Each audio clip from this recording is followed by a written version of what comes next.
নমস্কাৰ। আমি আজি মাজুলীৰ এখন মুখা শিল্পৰ কাৰণে এখন বিখ্যাত সত্ৰ, যিখনৰ নাম হৈছে চামগুৰি সত্ৰ। সেই সত্ৰ আমি দৰ্শন কৰিবৰ কাৰণে আহিছোঁ। আমাৰ লগতে ছাত্ৰ ছাত্ৰীসকল আহিছে আৰু তেওঁলোকৰ অভিভাৱকসকল আহিছে। আমি সকলোৱে এই সত্ৰখনৰ মুখা কেনেকৈ নিৰ্মাণ কৰে, কি মুখা আছে, গোটেইবোৰ চাবৰ কাৰণে আমি আহিছোঁ। এইফালে বিভিন্ন ধৰণৰ মুখা য'ত ত'ত ওলোমাই থোৱা আমি দেখিছোঁ আৰু এইফালে কিছুমানে মুখা নিৰ্মাণেই কৰি আছে। সেই নিৰ্মাণ কৰাও আমি চালোঁ। ল'ৰা ছোৱালীসকলে ভাল পাইছে মুখা নিৰ্মাণ কৰা চাই। এইফালে এওঁলোকে নিৰ্মাণ কৰি আছে।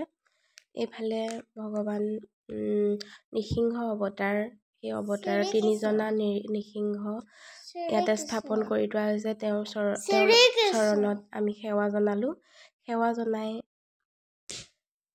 এইফালে মুখাসমূহ চাবৰ বাবে আমি চেষ্টা কৰিছোঁ। এইফালে আছে ইয়াৰ ৰাৱণৰ মুখা।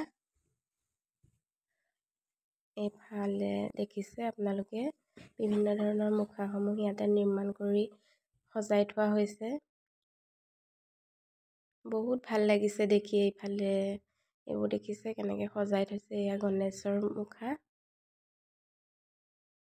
এনেদৰে ইয়াতে বিভিন্ন ধৰণৰ মুখা নিৰ্মাণ কৰি সজাই থোৱা হয়। এই গণেশৰ এয়া আকৌ ইমান নাজানো আচলতে কিহৰ মুখাবোৰ আছে। এয়া ভগৱানৰ মুখা। এইফালে আকৌ এজনে পিন্ধিবৰ কাৰণে চেষ্টা কৰিছে, কিন্তু সৰু হৈছে। ডাঙৰ এটা পিন্ধি লোৱা। এইফালে আকৌ একটা প্ৰকাণ্ড মুখা। ইয়াতে বহুত ভাল লাগিছে। বিভিন্ন ধৰণৰ মুখাৰ মাজতে আমি সোমাই চাই আছোঁ আৰু এইফালে ছাৰে আকৌ এখন মুখা পিন্ধি ল'লে। পিন্ধি লৈ অভিনয় ভাৱেই দি দিলে। তেওঁ ভাল লাগিছে ছাৰক মুখাখন পিন্ধা।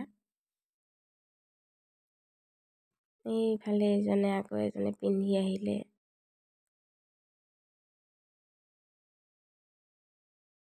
এইখন কংসৰাজে এইবাৰ আকৌ বেলেগ মুখা পিন্ধিলে। ভাল লাগিছে।